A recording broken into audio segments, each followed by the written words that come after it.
Mga kaguro, it's time to prepare our dinner mga kaguro.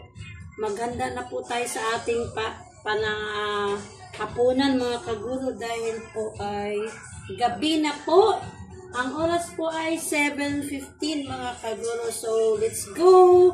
Samahan niyo po ako mga kagurong magluto, please! So, meron na po tayong atay balon-balunan mga kaguro. Ito ay balon-balunan. Nakababad na po sa toyo at saka liquid seasoning mga kaguro. Ayan o. At ito naman po yung ating atay mga kaguro. Atay ng manok. Yan. At syempre ito po yung ating siling mahaba, bawang, at saka sibuyas mga kaguro. Hindi na po natin lagyan ng kamatis mga kaguro. So, syempre, ang muna nating ilagay ay ang butter para mas lalong masarap ang ating adobo mga kaguro. So, lagyan natin ng butter. Hindi man maraming butter, pero syempre, mas masarap po na kahit konting butter po ay meron. So, unahin po muna natin paglagay ang butter. So, painaan natin mga kaguro kay mabilis po siyang masunog. Yan. So, patunawin lang po natin yung ating butter mga kaguro. Tapos, lagyan natin siya ng kaunting mantika mga kaguro. So, ayan. So, painaan pa po natin dahil medyo yan. So, tunaw na po yung ating butter mga kaguro. Lagyan natin siya ng mantika din po mga kaguro. Yan. So, butter at saka mantika po yung ating igigisa dito sa ating mga kaguro at ay balon-balunan.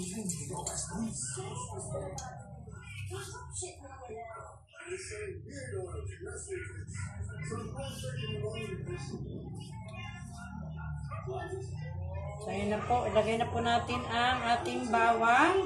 Kasi po, pag masobran siya sa init ay masusunog na po yung ating butter. So, ayan po. Ginisa na po natin ang ating bawang. Hello po mga kaguro. Kumusta? Andito na naman po si kaguro nyo. Nagsusumikap naman po na kahit kaunting lamang po, kahit simpleng video ay nandito po ako mag-upload ng aking video. Kahit po simple lamang po, sana ipanoorin nyo po ang mga video ko mga kaguro. And please subscribe. Maraming salamat po. So ito na po yung ating sibuyas.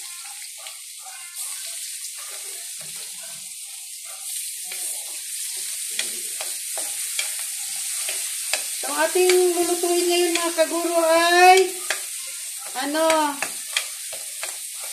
butter, adobong, atay at balon-balunan mga kaguro.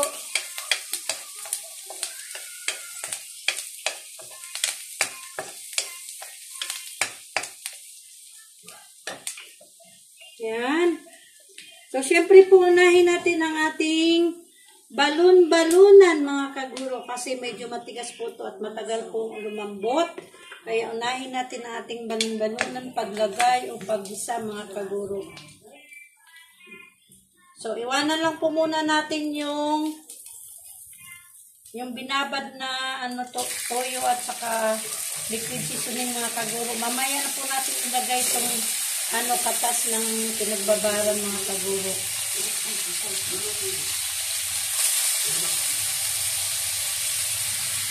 Ayan. Huwakan lang po natin dahil hinihili po yung ating yung maliit lamang pong kawali yung ating ginamit mga kaguro kasi konti lang naman pong ating niluluto kaya maliit na kawali lamang po yung ating ginamit.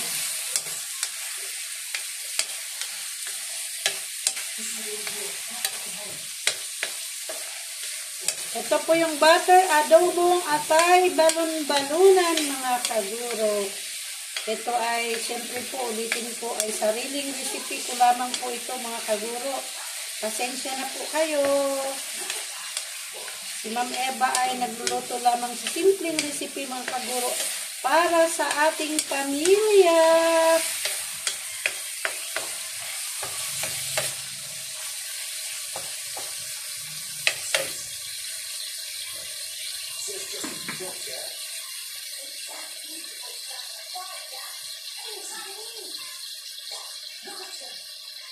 Talagay lang po natin dito yung ating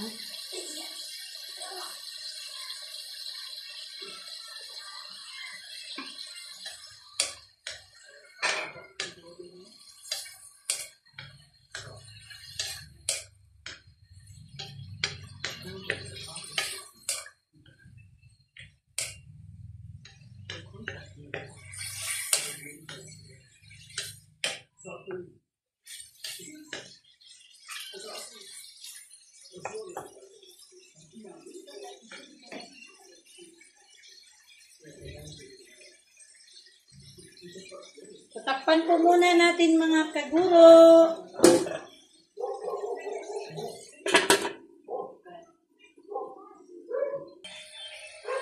Ayan po.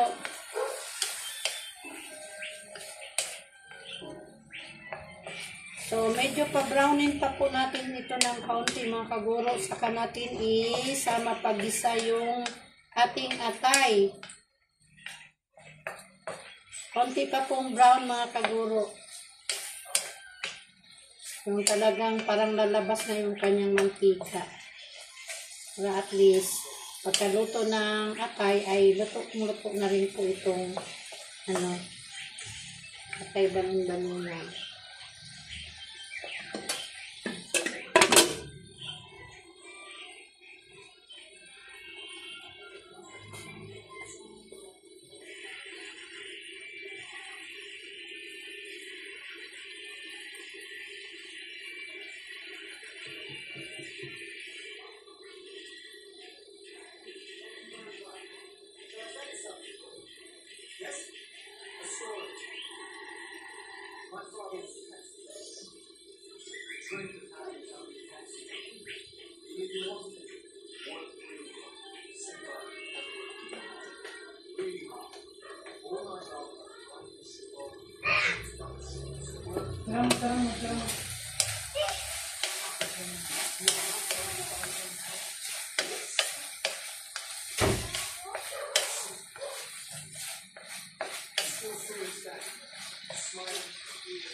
Don't work for money. Let money work for you.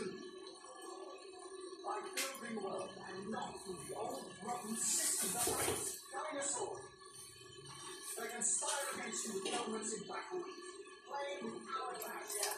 Your back. You're tricked up, honest, transparent, democratic. We've just seen it with the ground. That's why we are here. So you don't have to do anything you have to do. Ay, kumalusig na mga kaguro. So, medyo matagal po natin binuksan kasi inantay natin na lalabas na po yung kanyang mantika. Ayan po. So, pwede na natin ilagay ang ating atay. Hindi po atay ko po mga kaguro, sorry. Ang atay ng manok.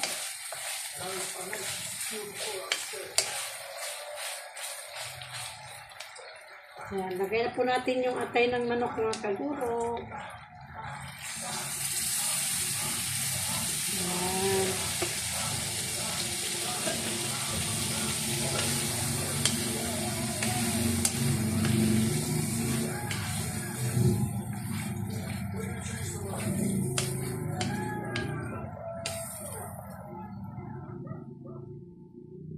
So, huwag natin ganong haluin mga kaguro ng todo habang hindi pa po siya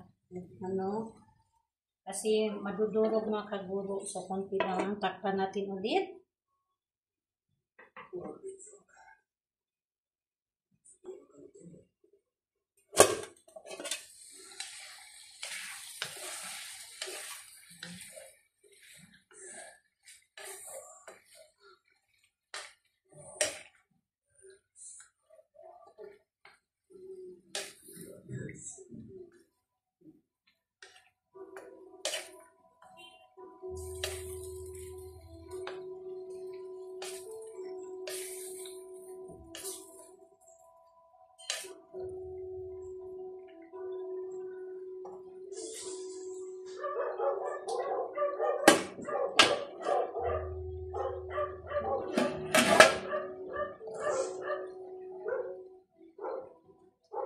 Lagyan natin siya mga kaguro ng kaunting tubig para sa pagpalambot ng ating atay balon-balunan mga kaguro.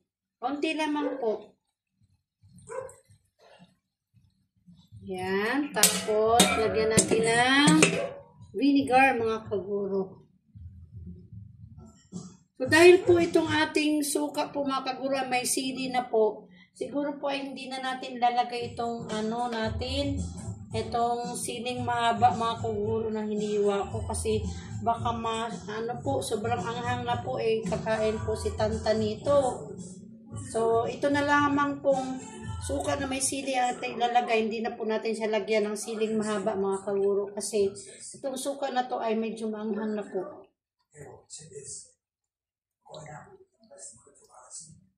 Yan.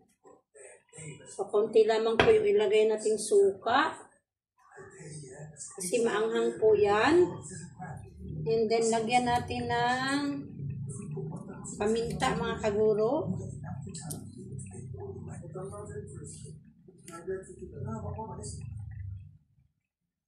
Konting paminta. Yan.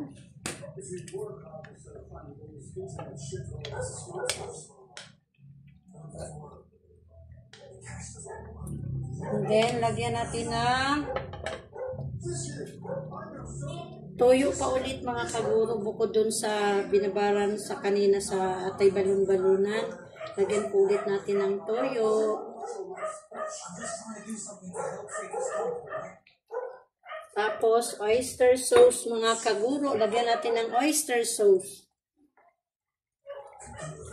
Ito po o.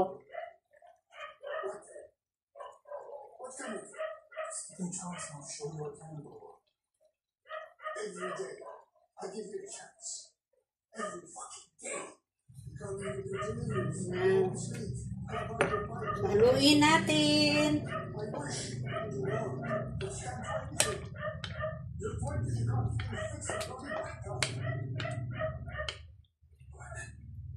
So, mamaya po pag medyo kulang pa po sa timpla, sa alat, ay lalagyan po natin siya ng kaunting asin. Kasi depende po dahil nilagyan na po natin siya ng oyster sauce, toyo, at saka liquid seasoning. Kaya tikman po muna natin maya-maya kung insakto na ba yung kanyang timpla. So, hayaan po muna natin siyang kumulo mga kaguro. At lagyan muna natin ng magic sarap. Ang pandagdag ng sarap mga kaguro. Okay. And then, takpan natin. Hayaan natin siyang kumulo. At kumunti yung sabaw. Ay, nalaglag yung ating sandok mga kaguro. Basan lang po natin yung sandok mga kaguro. Nalaglag eh. Ay, bumuka. Ayan. So, takpan natin ulit. Ayusin lang natin yung ating takip. Ayan. So, ito pong ating sili ay hindi na natin lalagay mga kaguro kasi baka sobrang anghang na. Yung ating pinagbabaran kanina sa balon-balon na mga kaguro ay ilagay natin ha. Ayan. So, ayan lang po natin siyang kumulo dyan.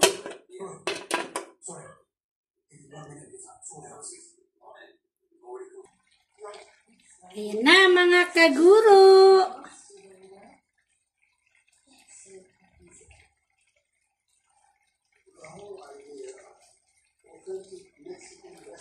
So, tikman natin mga kaguro kung tama na po ba yung timpla. Kuha lang po tayo ng kutsara.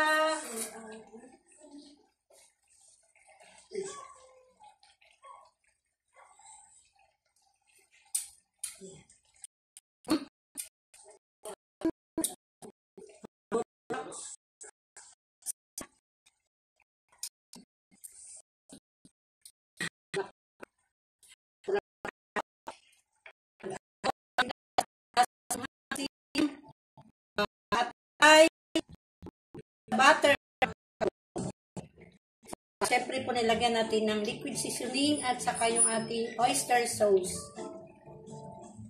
Yan. So, patuin pa natin siya ng kaunti mga kaguro at after that, finish na ang ating niluluto. Ang ating butter adobong atay balon-balon mga kaguro.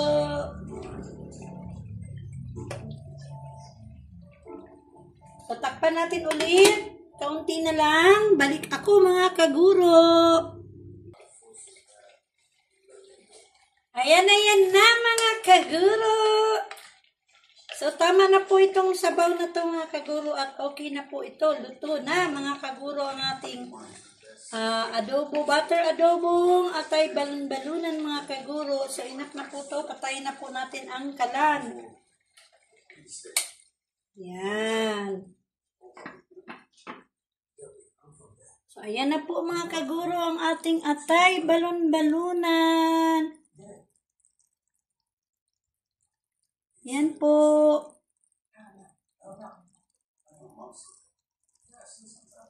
So, thank you for watching mga kaguro. Maraming salamat. Thank you so much mga kaguro sa panonood ng aking vlog. Sana po'y panoorin niyo pa po kahit bihira lamang po ako makapag-vlog. Sana'y maunawaan niyo po ako mga kaguro dahil meron din po akong obligasyon sa aking pagtuturo mga kaguro. Maraming salamat mga kaguro. And please subscribe po mga kaguro sa aking channel. Juneva Lavis, ang inyong nagmamahal. Mga kaguro, si Ma'am Eva. Bye-bye!